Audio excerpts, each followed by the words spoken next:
우리 하나님이 우리와 함께 하시면은 어떤 것도 이기고 두려움을 몰아낼 줄 믿습니다. 하나님께 영광의 박수 올려드리겠습니다. 우리 옆에 분 축복 한번 하실까요? 은혜를 따라 살아갑시다. 축복하겠습니다. 우리가 살아가면서 크고 작은 일들을 많이 만나는데요. 아무리 큰 사건을 만났다 하더라도 시간이 지나면은 점점 잊혀지게 됩니다. 힘든 일일 경우에 당시에는 마음속에 안타깝고 속상하고 슬프고 힘들었는데 우리 말 속에 시간이 약이라는 말이 있는 것처럼 그런 힘들고 어려운 감정들이 조금씩 사라지는 것을 경험합니다. 그래서 사람은 기억하는 존재가 아니라 망각하는 존재입니다. 잘 잊어버리는 존재입니다. 그래도 감사한 것은 아프고 힘든 기억들도 잊을 수 있어서 얼마나 감사한지 모르겠습니다.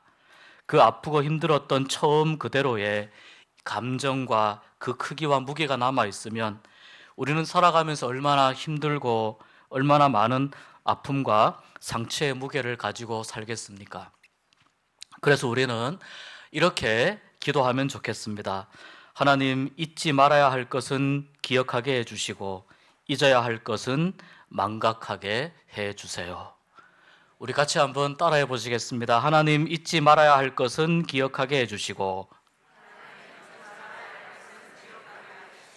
잊어야 할 것은 망각하게 해주세요. 기억과 잊어버림의 은혜가 있기를 소망합니다. 올해 우리 청년부가 7월에 이스라엘로 성지순례를 다녀왔습니다. 이스라엘의 이 영적인 정신적인 수도 예루살렘은 세 종교의 성지입니다. 이슬람, 유대교, 기독교인들이 각자 성지라고 이야기하는 곳이기 때문에 전 세계에서 이런 다양한 종교적 색깔을 가진 사람들이 몰려듭니다. 그리고 많은 곳에서 온 순례객들로 언제나 활기가 넘쳐나고요. 거의 남대문 시장 같은 분위기입니다. 또 동시에 다양한 사람들이 오다 보니까 어떤 사건이나 또 혹시 사고가 날 수 있는 그런 긴장감이 감도는 곳이 사실 이 예루살렘입니다. 청년부는 이스라엘 성지 순례를 은혜 가운데 다녀왔습니다. 그때 우리가 함께 불렀던 노래 제목이 찬양이 비준비하시니라는 제목입니다. 우리가 살아가야 할 삶을 위해서 꼭 필요한 것이 비가 오는 것입니다. 메마른 땅에 비가 와야 농사를 지을 수 있고 싹이 트고 갈증을 해결합니다. 그런데 이 말씀은 하나님이 적절한 때에 이른 비와 늦은 비를 주시는데 우리가 이것 때문에 살아갈 수 있다, 이렇게 고백하는 찬양의 가사입니다. 저는 개인적으로 이스라엘 성지순례가 하나님께서 예비하신 이 비를 흠뻑 맞고 누리는 시간이었다고 생각합니다. 그리고 너무나 평화롭게, 너무나 은혜롭게 어떤 방해도 받지 않고 물 흐르듯이 편안하게 모든 일정을 잘 마칠 수 있었습니다. 우리가 성지순례 다녀온 지 불과 2달이 좀 지난 어느 날, 팔레스타인 자치구인 가자 지구에서 이스라엘을 향하여 수천 발의 로켓포가 발사되었습니다.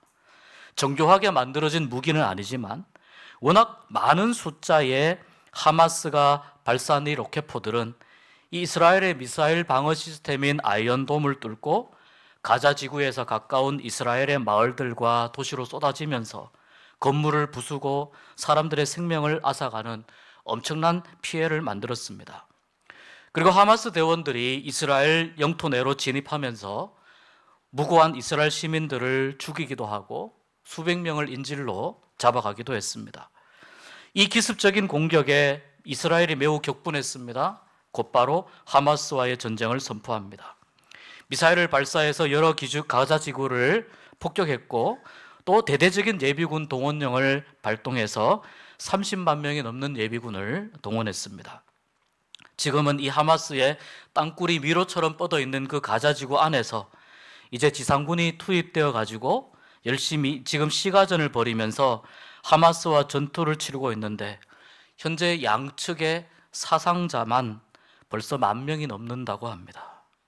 엄청난 인적, 물적 피해가 발생하고 있습니다.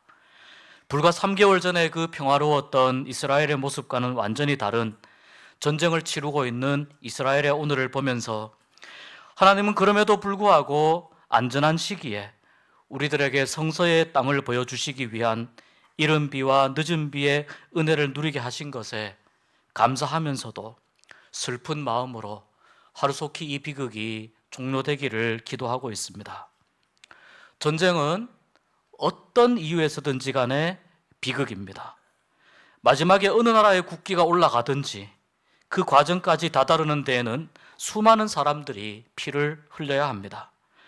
벌써 우리 기억 속에 가물가물해지는 우크라이나 전쟁의 소식은요, 이제 우리가 좀 신경을 써서 찾아봐야만 어떻게 진행되는지 알 수 있을 정도로 사람들의 관심에서 잊혀지고 있습니다. 2년 가까이 끌어온 전쟁입니다. 우크라이나와 러시아가 어떻게 공습을 하고 어떻게 전투를 벌이고 얼마나 많은 희생자가 생겼고 얼마나 큰 피해가 있는지 우리의 관심에서 어느덧 멀어지고 있습니다. 우크라이나를 돕기 위해 나섰던 서방 세력들의 관심도 점점 식어가고 있습니다. 분명히 수많은 무고한 사람들이 희생되고 있지만 우리 눈앞에서 일어나는 일이 아니기 때문에 점점 우리의 관심에서 멀어지고 우리의 기억에서 잊혀지고 있는 것입니다. 사람은 망각의 존재이기 때문에 그렇습니다. 우리는 어떻습니까? 종종 우리는 우리가 살고 있는 이 나라가 분단국이라는 사실을 잊어버립니다. 북한에서 미사일을 발사하면은 한 번은 외국에 있는 제 친구에게서 연락이 왔습니다. 한국 괜찮냐고, 전쟁 나는 것 아니냐고. 밖에서 볼 때는 조마조마한 겁니다. 안에 있는 우리는 어떻습니까? 또 발사했구나. 쟤네들 또 그랬는데 뭐. 점점 더 긴장감도 또 점점 더 걱정하는 마음도 잊혀집니다. 너무 평화로워서일 수도 있고요. 너무 오랜 시간이 흘러서일 수도 있습니다. 그렇지만 여전히 우리는 북한과 대립하면서 이 전쟁의 위험에 대해서 늘 깨어 있어서 경각심을 가지고 살아야 됩니다. 이스라엘과 하마스의 평화가, 아니 중동 세계에 더 이상 확전되지 않고 평화가 오기를 위해서 기도하고, 또 우크라이나 땅에도 이제는 희생과 피 흘림이 없이 평화가 찾아오기를 기도하는 우리가 될 수 있기를 소망합니다.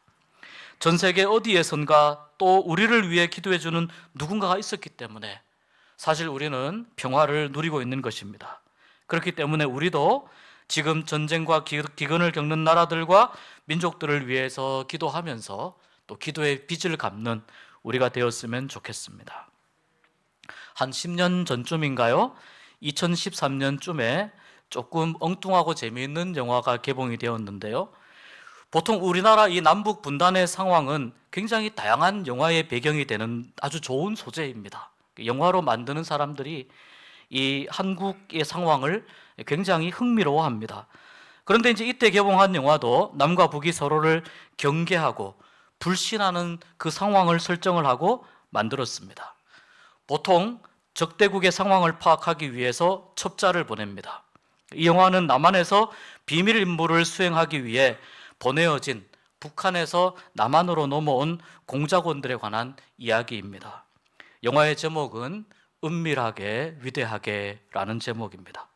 제법 괜찮은 액션씬도 나오고 또 개봉 당시에 남과 북의 화해 무드가 작용했던 그런 정치적인 상황도 조금 나옵니다.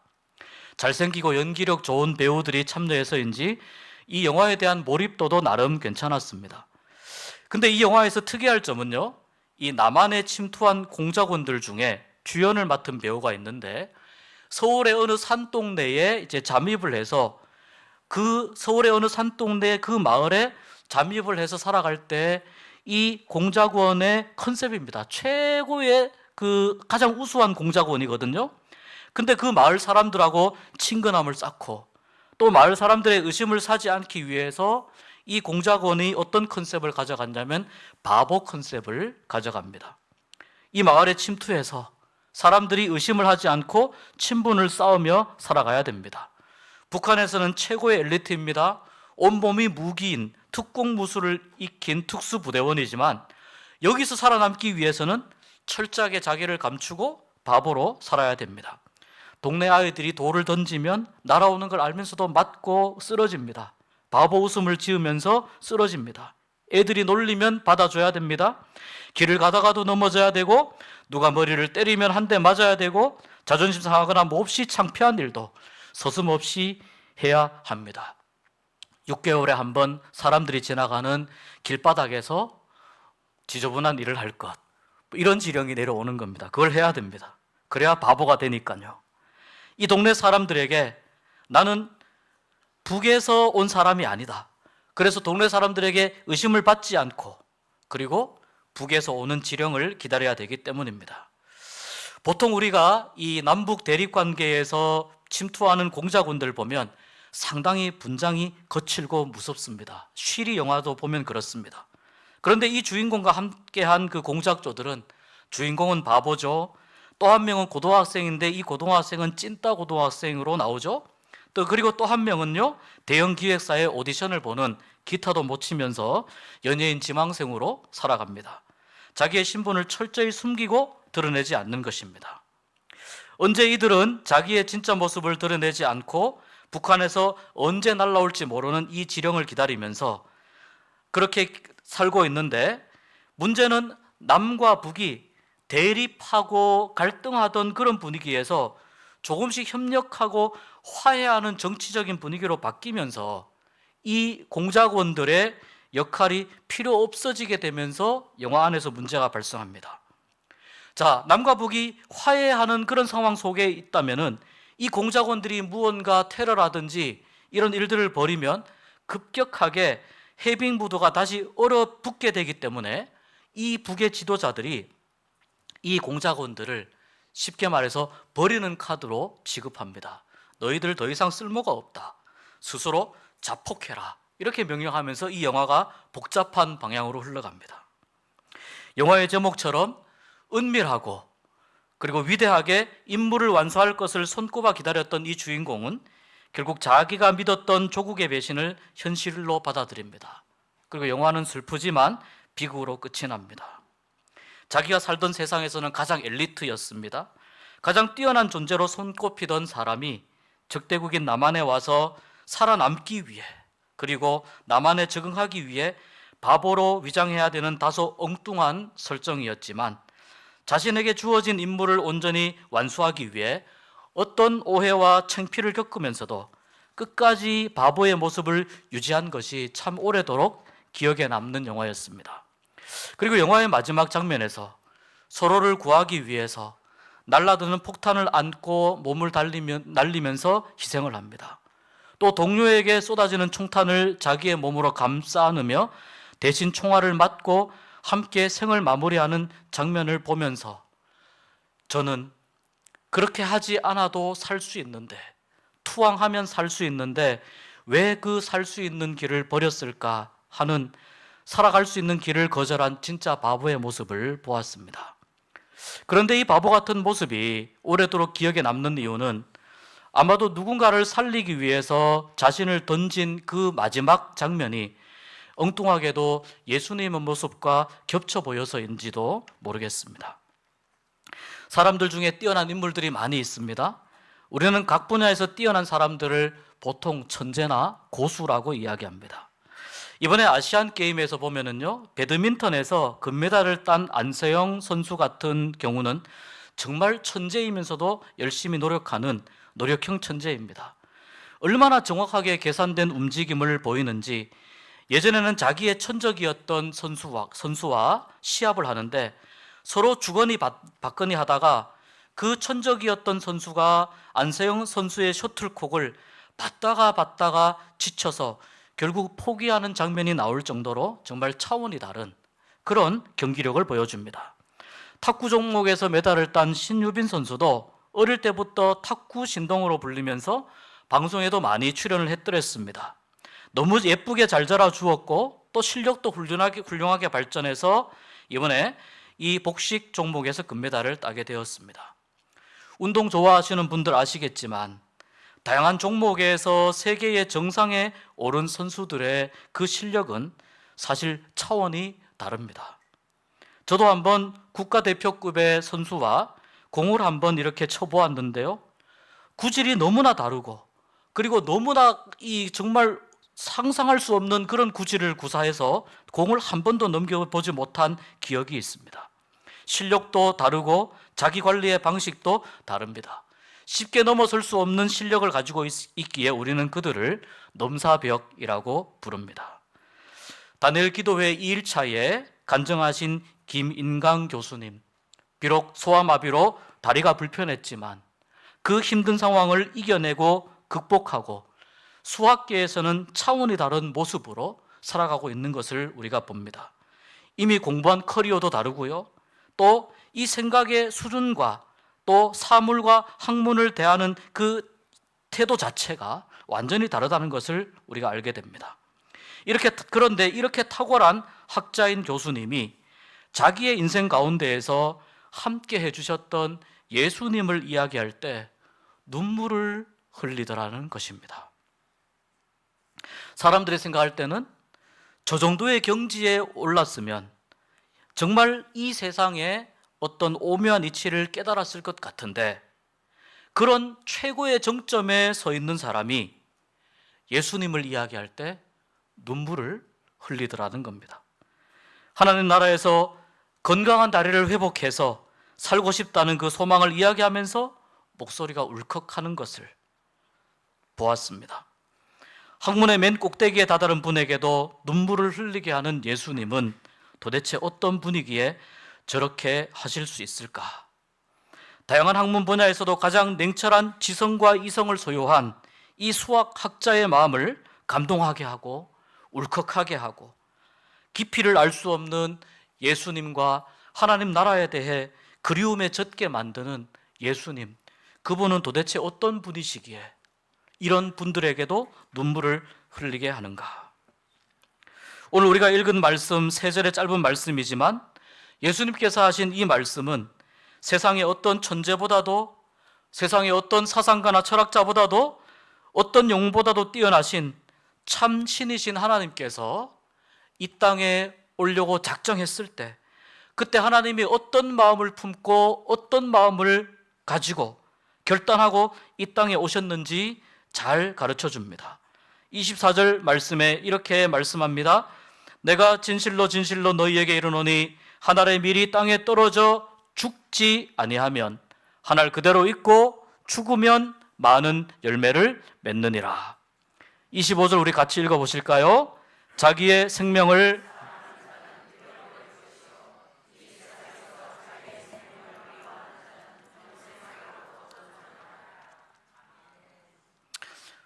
죽어야 된대요. 그것도 예수님께서 하신 말씀에 나도 죽으러 왔다고 예수님이 말씀합니다. 예수님은 하나님이시잖아요. 하나님 나라에서 하나님의 권세를 누리던 분이었습니다. 북한 공작원의 그 엘리트, 남한의 엘리트, 서울대나 하버드나 영국의 옥스퍼드 정도가 아니라 인간과 완전히 차원이 다르고 가장 뛰어나신 신으로, 그 어떤 신도 어떤 존재도 그 발 앞에 무릎 꿇게 만드는 그러한 권능을 가지신 그 하나님으로 존재하셨던 분입니다. 어느 누구도 이 하나님에 대해서 이야기할 수 없고 정의할 수 없고 하나님을 알 수 없는, 사람들이 감히 접근할 수 없는 그 넘사벽 너머의 넘사벽으로 존재하셨던 하나님께서 이 땅에 내려오실 때 어떤 마음을 가지고 내려오셨느냐, 어떤 작정을 하고 오셨느냐, 땅에 떨어져 죽기로 작정하셨답니다. 신으로 살지 않고 이 땅에서 평범한 인간으로 살면서 자기를 던져서 죽기로 결심하시고 오셨다고 말씀합니다. 왜, 무엇 때문에 그렇게 하셨을까요?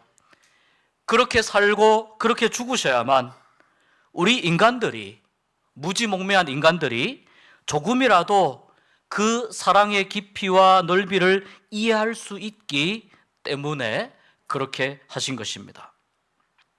여러분 한번 생각해 보십시오. 모든 신 위에 뛰어나신 하나님께서, 어떤 신도 대적할 수 없는 절대자이신 하나님께서 죽기 위해서 이 땅에 오셨습니다. 하나님이 죽으려고 하신다는 이 사실 자체는 매우 바보스러운 짓입니다. 하나님이, 어떤 신과도 견줄 수 없는 하나님이 내가 죽기 위해서 이 땅에 왔다, 죽으려고 왔다, 이렇게 결심하시고 이렇게 말씀하시는 것 자체가 하나님의 관점에서는 너무나 바보 같은 짓입니다.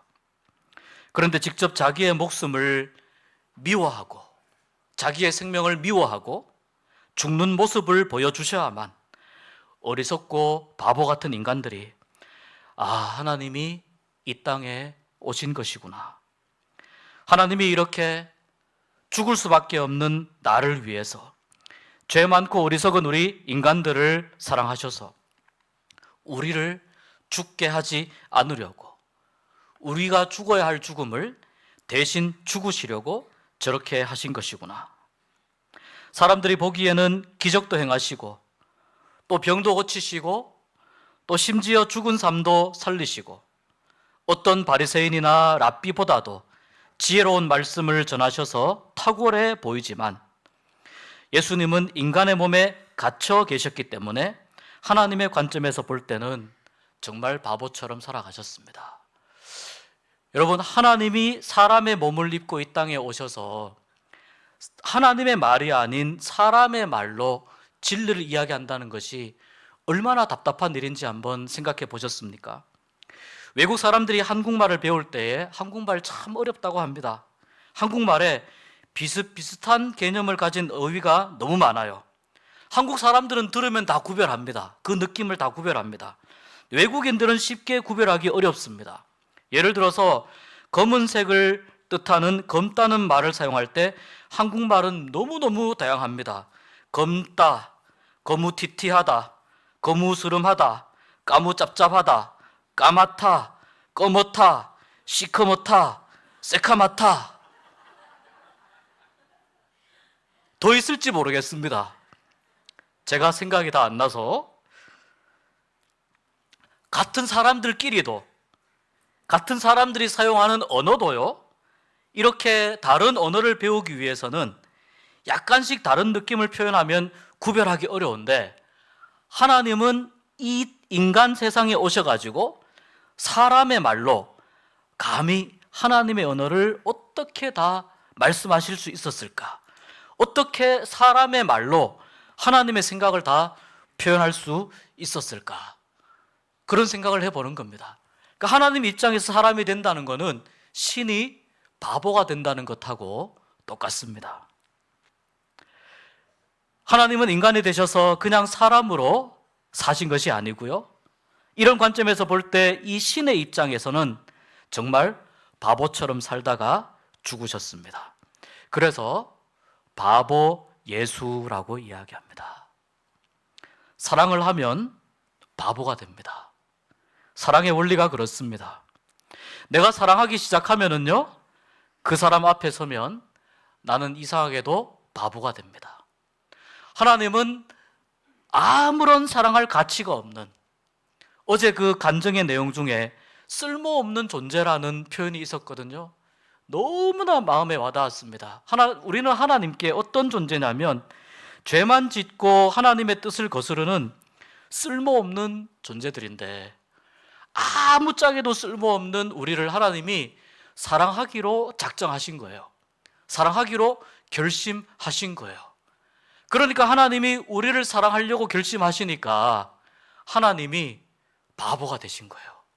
하나님이 그만 우리를 사랑하셔서 우리는 별로 하나님에게 관심 없고 우리는 하나님을 사랑할 생각이 없는데, 하나님이 우리를 짝사랑하시면서 우리를 사랑하시는 그 사랑에 하나님이 눈이 머신 겁니다. 내가 사랑하기 시작하면 그 사람 앞에 서면은 바보가 됩니다. 모든 것을 다 주고 싶을 만큼 바보가 됩니다. 그리고 신기한 것은요, 그 사랑을 받는 사람도 조금씩 바보가 됩니다. 사랑을 주고 사랑을 받는 두 사람 사이에서 일어나는 어떠한 바보짓도 너무나 예쁘고 아름답습니다. 나 잡아봐라. 경상도 사람 어떻게 합니까? 잡히면 다리 몽디를 경상도 사람들이 이렇게 하잖아요. 조금 북쪽으로 가면 좀 다르게 하더라고요. 예. 이게 서로 간에 바보처럼 보이지만, 유치해 보이지만 사랑 때문에 모든 것이 다 이해가 되고 모든 것이 다 용납되는 것입니다. 그리고 하나님이신 예수님께서 이 인간으로 오셔서 이렇게 바보처럼 살고 죽으신 그것 때문에, 이것이 중요합니다. 그것 때문에 사람들은 하나님의 사랑을 알게 되었습니다. 사람 수준에까지 낮아져서 사람이 겨우 이해할 수 있는 그 사랑의 모습을 보여주시고 나서야, 그때서야 사람들이 조금씩 깨닫기 시작합니다. 우리가 하나님의 사랑을 받은 사람들이구나 깨닫기 시작합니다. 그리고 예수님의 그 사랑을 받아 누린 사람들 중에 바보처럼 살아가는 사람들이 1명, 2명 생겨나기 시작합니다. 여기 24절에 죽으면 많은 열매를 맺느니라, 이 말씀이 이루어지기 시작하는 겁니다. 서울에 가면은요, 여러 교회들이 있는데 중구에 영락교회라고 있습니다. 우리 한국의 대표적인 교회입니다. 그런데 이 교회에서 2006년 1월쯤에 아주 특이한 장례식이 거행되었습니다. 그 장례식은 영락교회 출신의 한 젊은 청년의 죽음을 애도하는 장례식이었습니다. 우리가 잘 아는 것처럼 영락교회는 한국교회의 큰 어른이었던 한경직 목사님이 설립했고 오랫도록 목회해서 아름다운 교회로 성장시킨 교회입니다. 영락교회에서 거행된 장례식 중에 가장 많은 조문객들이 왔던 장례식은 한경직 목사님의 장례였습니다. 그리고 그 한경직 목사님 장례를 제외하고 가장 많은 조문객들, 무려 4천여 명에 달하는 조문객들이 이 젊은 청년의 장례식을 애도하기 위해서 모여들었습니다. 고인의 이름은 안수현이라고 했습니다. 군의관으로 복무하다가 유행성 출혈열에 걸려서 그만 33세의 젊은 나이에 생을 다하고 하나님께로 돌아갔습니다. 젊은 의사가 혹시 사고로 그럴 수도 있는데 어찌 이렇게 많은 사람들이 찾아왔을까? 그들도 서로 잘 모르는 사이인데요, 이 안수연 젊은 의사 때문에 온 것입니다. 안수연 의사에 관련된 책이 있습니다. 그 청년 바보 의사라는 책이 있습니다. 한번 기회 되실 때 구해서 읽어보시기를 권해드립니다. 그 책에 보면 이 안수연 의사가 어떻게 살았는지가 잘 나옵니다. 그 장례식장에 찾아온 조문객들이 저마다 안수연 의사와의 아름다운 인연에 대해서 이야기합니다. 어떤 할아버지가 이 청년 의사의 영정사진 앞에서 이야기합니다.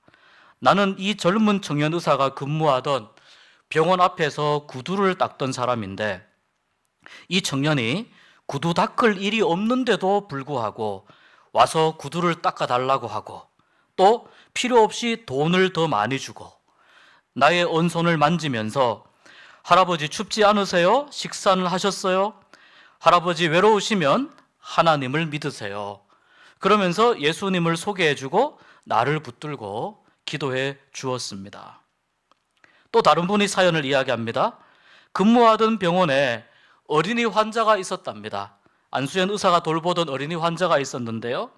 그런데 이 어린이 환자가 병을 잘 이겨내고 완치해서 퇴원하면 선물을 주겠다고 약속을 했습니다. 그런데 이 환자의 집안 사정이 병원비를 완치할 때까지 감당할 만큼 넉넉하지 않아서 어려워서 그만 몰래 퇴원을 하고 지방에 있는 집으로 갔다는 사실을 나중에 알게 됩니다. 보통 웬만하면 안타까워하면서도 그럴 수 있지 하고 내버려 두는데 이 안수연 의사는 병원의 진료 기록 차트를 뒤져서 주소를 알아낸 다음에 약속을 지키기 위해 그 아이가 살고 있는 지방에까지 가서 약속한 선물을 주고 돌아오는 정말 바보 같은 의사였다고 합니다. 병원에서 파업이 났을 때가 있었습니다. 모든 의사 동료들이 파업에 참여했습니다. 의사의 권익을 위해서 필요한 파업이었다고 이야기하지만 이 안수연 의사는 나는 나의 본분은 환자 곁을 지키는 것입니다. 나의 본분은 환자를 치료하는 것입니다. 그래서 환자 곁을 떠날 수 없다고 이야기하면서 동료들에게 오해를 받으면서도 끝까지 환자 곁을 지켰다고 이야기합니다. 배고픈 환자가요, 컵라면이 너무너무 먹고 싶다고 이야기했습니다. 그래서 그 환자를 위해서 컵라면을 사오고 또 배부르게 먹을 수 있도록 죽과 김치까지 사오고 그 환자들을 찾아가서 마음을 다해서 쾌유를 빌며 기도해 줍니다. 중환자실에 몰래 들어와서 아파서 정말 의식이 없는 환자들을 위해서도 눈물로 기도해 주고 손잡고 기도해 주고 그렇게 병실을 나가는 그런 의사였다고 합니다. 이 많은 사람들이 안수연 의사와 있었던 이러한 일들을 기억하고 그에게 받은 사랑을 생각하면서 33살의 젊은 나이에 하나님 품으로 간 이 안수연 의사의 죽음을 애도하면서 장례식장의 자리에 모였습니다. 자기 자신을 예수님의 스티그마라고 고백했습니다. 스티그마는 흔적이라는 뜻입니다. 나는 누구냐면 예수님의 흔적입니다.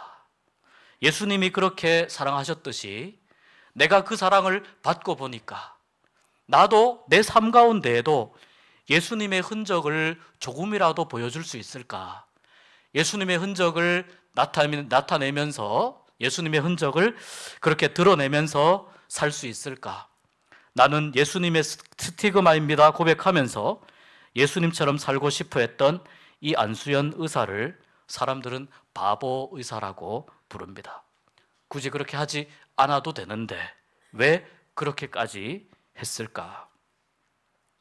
예수님의 사랑을 받고 누려보니 예수님처럼 살고 싶은 마음이 생기게 되고 누가 나에게 바보라는 소리를 하더라도 예수님 따라 사는 것이 더 행복하고 가장 가치 있다고 하는 믿음의 고백 때문인 줄로 믿습니다. 저는 가끔 그런 생각을 해봅니다. 왜 이렇게 예수님을 잘 믿고 예수님처럼 살던 믿음의 사람들, 때 없이 다른 사람들에게 해를 끼치지 않던 그런 사람들을 왜 하나님께서 좀 더 내버려 두시지 일찍 데려가실까? 그런 생각을 해봅니다. 제가 집례했던 장례 가운데에도 하나님 앞에 이런 질문을 드려야만 했던 그런 장례가 있었습니다. 그러면서 이 안수연 의사의 경우를 보면서도 왜 하나님은 이렇게 좋은 사람을 그냥 세상에 두시면은 더 선한 영향력을 끼칠 수 있을 텐데 왜 일찍 데려가실까? 아마도 하나님께서 이 땅에 맡기신 일들을 너무 빨리 마쳤기 때문이지 않을까요? 아니면 이렇게 예수님 닮은 사람이 이 죄 많은 세상에 살면서 세상의 때가 묻지 않도록 하나님께서 미리 데려가신 것일까요? 이 질문에 대한 명확한 답변은 천국에 가서 하나님께 꼭 여쭤보고 싶습니다. 그렇지만 예수님으로부터 우리에게 이어진 이 하나님의 놀라운 사랑, 그리고 그 하나님의 놀라운 사랑을 받은 사람들이 바보 예수처럼 바보 신앙으로 사람들이 오해하고 사람들이 손가락질하여도 믿음과 사랑에 보답하기 위해서 살아가는 이런 일들은 신기하게도 점점 더 많은 사람들에게 널리 퍼지고 있습니다. 오늘 우리는 자기의 생명을 주시기 위해 이 땅에 내려오신 예수님의 은혜로 하나님의 자녀가 되었습니다. 예수님이 나를 위해서 죽으셨기 때문에 내가 죽어야 할 이 죽음의 자리를 벗어나게 되었습니다. 예수님이 죽음을 이기시고 부활하셨기 때문에 내가 예수님 따라서 다시 부활할 수 있는 이 영생의 약속을 얻게 되었습니다. 그래서 우리는 예수님의 은혜로 하나님 자녀가 되었습니다. 누군가가 나 대신에 죽는다는 것, 그것보다 더 숭고하고 가치를 따질 수 없을 만큼 놀라운 일이 있겠습니까? 오늘 우리는 주님의 사랑 앞에서 옷깃을 여미며 우리가 예수님을 따르기 위해 때문에, 예수님의 사랑 때문에 선택하는 그 일들이 다른 이들에게 혹시라도 바보라는 소리를 듣게 된다면, 주님, 내가 주님을 조금 더 닮아가는 삶을 살게 되었음을 감사합니다, 이렇게 고백할 수 있는 우리가 될 수 있기를 소망합니다. 당신은 예수를 따르기 때문에 바보입니다. 그런데 이 소리를 듣는 것이 우리에게는 영광된 일인 줄로 믿습니다. 그리고 이것이 우리에게 너무나 큰 감사의 이유가 된다는 것을 깨닫고, 우리 모두 다 바보 예수님을 따라서 예수님 잘 믿고 예수님 잘 따라가는 믿음의 길을 걸어갈 수 있게 되기를 주의 이름으로 축복합니다. 기도하겠습니다.